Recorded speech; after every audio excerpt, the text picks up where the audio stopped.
Do you guys know that French women were instrumental in tricking German soldiers during World War II because the Nazis believed that French women were weak and incapable of doing any harm to them? Do you know that Japanese soldiers used to fight for decades after the war ended because they thought that it was still going on? Well, if you didn't know these things, I'm here to talk about facts you didn't know about World War II while I summarize the war and do my makeup. So, you probably do know that World War I started shortly after World War II, when a very salty Germany was forced to pay the damages of the First War after their defeat. Now, Germany was on a military invasion spree of their neighboring countries for a little bit before they invaded Poland, which is when Britain and France were like, we cannot do this anymore, and they declared war on Germany a few days after Germany's invasion. And that is what sparked World War II. Very early on in World War II, France was invaded by Germany, sparking the Battle of Dunkirk, where the Germans beat the French, though the French and the British were able to safely evacuate over 300,000 Allied soldiers. Now, interestingly enough, France had a much more advanced military than Germany did. When Germany attacked, only 16 out of their 135 divisions were motorized,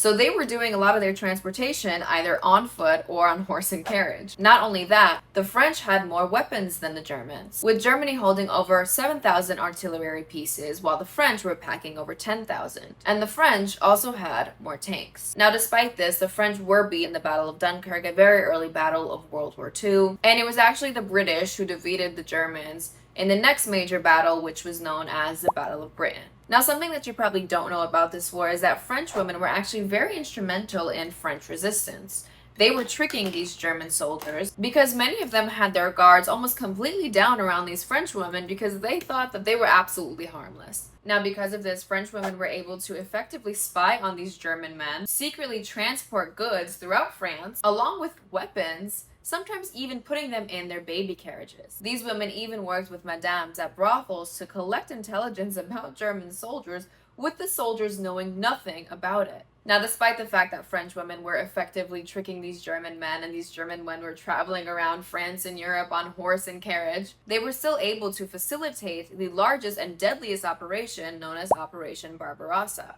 Now, this happened a year after the Battle of Britain, and this time it wasn't the British that the French were invading, it was the Soviet Union. Now, even though the Germans weren't heavily motorized, they did have a lot of manpower with over 4 million men fighting just for this invasion. Now, despite the size of the German army, the Soviet Union was able to counter all of Germany's attacks with fierce resistance and counterattacks, and by using the brutal cold weather to their advantage. Now, the Germans weren't the only ones bombing civilians, right? The British were bombing German towns, and they would usually facilitate these bombings at night so that they wouldn't be detected, but they also couldn't see. In fact, the idea that eating carrots significantly improves your eyesight comes from the British, who tried to trick the Germans into thinking that they didn't have a radar, but instead were able to intercept German bombs because the British pilots were eating so many carrots, and therefore were able to see in the dark. Now, this sounds kind of crazy, but the British did actually release press releases just to trick people into thinking that carrots improved your vision,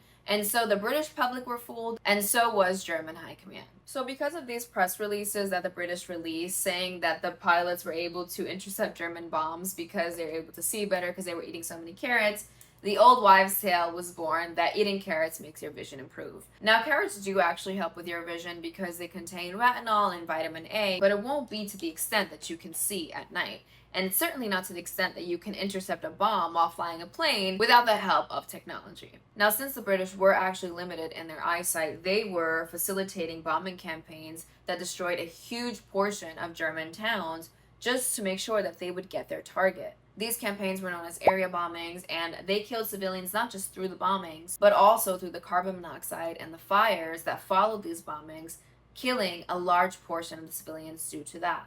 Now, it was hard to find a consistent estimate of how many German civilians were killed in just that year, but estimates show that anywhere between 300,000 to over 1 million German civilians were killed during the entirety of World War II. Now, you might be asking, where was the US in all of this? So the US didn't officially get involved in World War II until they were bombed by Japan at Pearl Harbor. Now, if you're like me and you never fully understood why Japan did such a thing, the truth is Japan was kind of going on a military invasion spree of its surrounding countries for decades before the war started. And because of these military conquests, they were eventually sanctioned by the US and then Britain, and then China. To make a long story short, Japan entered and won 2 wars, one against China and one against Russia, to secure resources from its surrounding regions. After World War I, Japan was recognized as a great nation by the Treaty of Versailles, and during the 1920s, they were industrializing and expanding through peaceful economic and diplomatic ties, including with the US. Now, it wasn't until the Great Depression that Japan began to face scarcity and they began to grow nervous as they saw China was getting stronger and the Depression was heavily affecting their economy. Now, it was at this time that Japan decided that they should try to expand through military conquest, assuming that China and the surrounding regions were weak. Now, the US did not do anything about Japan's conquest until 1940, where they imposed sanctions on Japan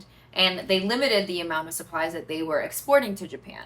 And they were doing this in hopes that it would stop Japan from expanding their military conquest into China and in Indochina. Now, these sanctions didn't work, and eventually the US ended all trade with Japan in 1941, and then the UK and China followed suit. Now, historians conclude that because Japan was already powered by this desire to expand with military force, they attacked Pearl Harbor as a way to neutralize the US's Pacific Fleet. And they wanted to do this so that Japan could go into Southeast Asia without interference from the US. Now, I was kind of shocked when I heard this because I always had this idea in my head that Japan was like this cute little innocent country. But the Japanese leaders at that time and before World War II were actually brutal. During World War II, the Japanese Imperial Army enslaved over 200,000 Korean women and forced them into prostitution at brothels known as comfort stations. Now, these stations actually existed before the war when Japan was on a military conquest, and it consisted of tens of thousands of girls and women who were forced into prostitution to serve the Japanese army. It's estimated that 90% of these women did not survive the war, and Japanese officials reportedly destroyed all evidence of what they were doing. So the numbers could very well be much higher than that. And as Japan rebuilt, it often downplayed the amount of suffering and the severity of the slavery was causing by the Japanese Imperial Army. Now, it wasn't just the Japanese who were using these stations. American troops were using these stations after the war ended, and it wasn't until a general came along and shut it down that it stopped a year after the war. Now, Japan's government did apologize for their role in funding these brothels in 1993, and the US did pass a resolution to compensate the victims of this slavery, but the fund only compensated 285 women from the Philippines and Taiwan and South Korea out of the over 200,000 women and girls who were victims of this slavery. Now, before the war ended, and the way that the US was able to defeat the Japanese was during the Battle of Midway, and that was when it defeated the Japanese fleet, and over in the east, there was the Battle of Stalingrad, which was a turning point for the Soviet Union, and they defeated the Germans. Now, American troops were also very instrumental in helping the French take back France from the Germans. And if you didn't know, there were a significant amount of Native American troops who helped out the Americans, and over 2.5 million Indian troops who fought with the British soldiers. Now, this didn't change much for the British and how they treated the Indians, and it didn't change much in how the Americans treated the Native Americans, but it is a relatively unknown fact regarding who was actually helping out the Allies during World War II. Now, the end of the war consists of events that you probably do know about, like D-Day and the liberation of Auschwitz and other concentration camps around Europe. Franklin D. Roosevelt died, Mussolini was hanged, Hitler killed himself, Germany surrendered, and the US dropped the first atomic bomb on Japan. Now, there were so many violations of human rights during World War II and before it that is actually what sparked organizations that we know of today, like the United Nations, to form and regulate international law. Now, another thing that you probably didn't know is that there were